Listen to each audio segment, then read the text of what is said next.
কাৰ্ডম নমস্কাৰ। আমাৰ সকলোৰে মৰমৰ প্ৰাণৰ শিল্পী জুবিন দাই তেখেত জীৱিত কালত অৱস্থাত আমাৰ উঠি অহা প্ৰজন্মক এটা গুৰুত্বপূৰ্ণ কথা ক'লে। আহক আমি সকলোৱে এবাৰ চাওঁচোন। সেইটো নিশ্চয়, সেইটো সঁচা কথা। আৰু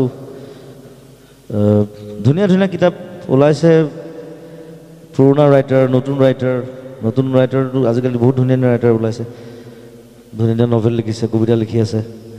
গতিকে যদি কিতাপ নিকিনেই চ' তেওঁলোকে লিখিলে কাৰ কাৰণে? কথাটো সেইটো কেনেকুৱা হৈ যাব কথাটো।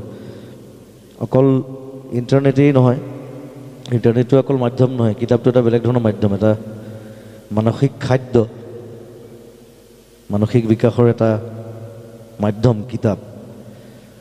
আৰু মই মোৰ দেউতাকে দেখিছোঁ সৰুৰে পৰা অকল কিতাপেই পঢ়ি থাকে, মানে এতিয়াও এনি টাইম কিতাপেই পঢ়ি থাকে। মোৰ দেউতাই 5টামান ভাষাত পঢ়ে, আৰু সেই সূত্ৰে মই চাগে ভাষা শিকিবলৈ পালোঁ। ঘৰত বিভিন্ন ভাষাৰ কিতাপৰ লাইব্ৰেৰী মস্ত দেউতাৰ। ইংলিছ পাইছোঁ, হিন্দী পাইছোঁ, ইভেন দেউতাই উৰ্দু শিকিছিলে মাজতে, উৰ্দু কিতাপ পাইছোঁ, সংস্কৃত, বেংগলী, অসমীয়া। আৰু সেই সূত্ৰে মই ঢেৰ কিতাপ পঢ়িবলৈ পালোঁ। আৰু বহুত সৰুতে আচলতে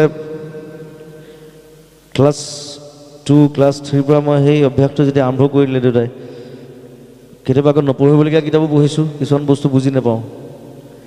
এবাৰ ক্লাছ 3 থাকোঁতে মই দেউতাক সুধিছোঁ, দেউতা বেশ্যা মানে কি? দেউতাই মোক সুধিছে, তই কি কিতাপ পঢ়ি আছ? দেখে মই পঢ়ি থাকোঁ কিতাপ। মই তেতিয়া বেংগলৰ এজন খুব ফেমাছ ৰাইটাৰ আছে শংকৰ বুলি, ইজ ভেৰি ফেমাছ, এতিয়া নাই চাগে, ঢুকাল চাগে। তেওঁৰ এখন মস্ত নভেল এখন পঢ়ি আছোঁ, আৰু তেতিয়া বেংগলী খুব ভালকৈ জানো। চ' দেউতাক ক'লে, এইখনতো পঢ়িব বয়স হোৱা নাই আচলতে, ক্লাছ 3ত। তথাপি দেউতাই বুজাই দিলে যে বেশ্যা মানে বেয়া ছোৱালী, বুজি গ'লোঁ। চ' সেইধৰণে সেই সৰু সৰু বস্তু আছে ঘটনা। কিন্তু কিতাপ পঢ়াৰ সেই অভ্যাসটো দেউতাই কেতিয়াও বন্ধ কৰা নাছিলে মোক। আৰু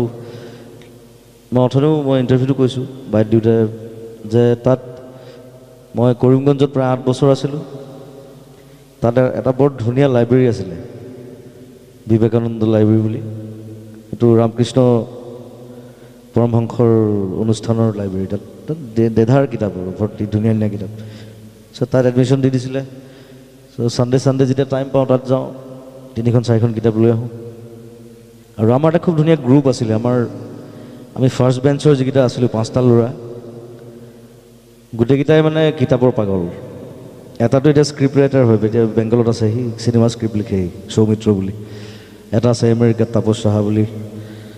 এটা সিনহা বুলি এটা আছে, সি শিলচৰত থাকে। আমি চব কিতাপৰ পাগল আছিলোঁ। আৰু আমাৰ সেইটো অভ্যাস আছিলে যে আমি কিতাপ এক্সচেঞ্জ কৰোঁ, যে মই এখন ল'লোঁ, এখন পঢ়িলোঁ, আকৌ তাক দিলোঁ, তাৰ পৰা এখন ল'লোঁ।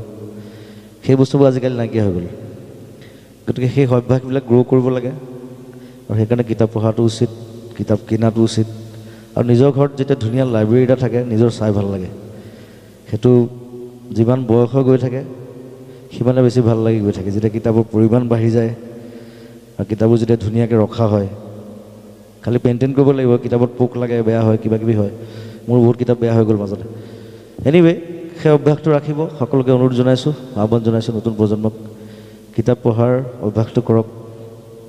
অসমীয়া কিতাপ হওক, বেংগলী হওক, হিন্দী হওক, ইংলিছ হওক। আৰু বিভিন্ন দেশৰ ইমান ধুনীয়া ধুনীয়া ৰাইটাৰ আছে, ইমান বিদগ্ধ পণ্ডিত, ডাঙৰ ডাঙৰ ৰাইটাৰবিলাক আছে। সেইবিলাক পঢ়িব লাগে আচলতে, সেইবিলাকো পঢ়িব লাগে, তেতিয়া বহুত কথা শিকিব পাৰি। এতিয়া মই ক্লাছ 5, 6, 7তে মই এইবিলাক ভিক্টৰ হিউগো, মোপাছা, আৰ.এল. ষ্টিভেনছন, এইবিলাক চব পঢ়িলোঁ। তেতিয়াই পঢ়িবলৈ মই সুবিধা পাইছিলোঁ দেই, সুবিধাটো পাব লাগিব। চ' মই ফৰ্চুনেট বুলি ভাবোঁ। চ' সেই অভ্যাসবিলাক কৰক, সকলোৱে আৰু আগবাঢ়ি যাব, আৰু বিকাশ হ'ব। Thank U.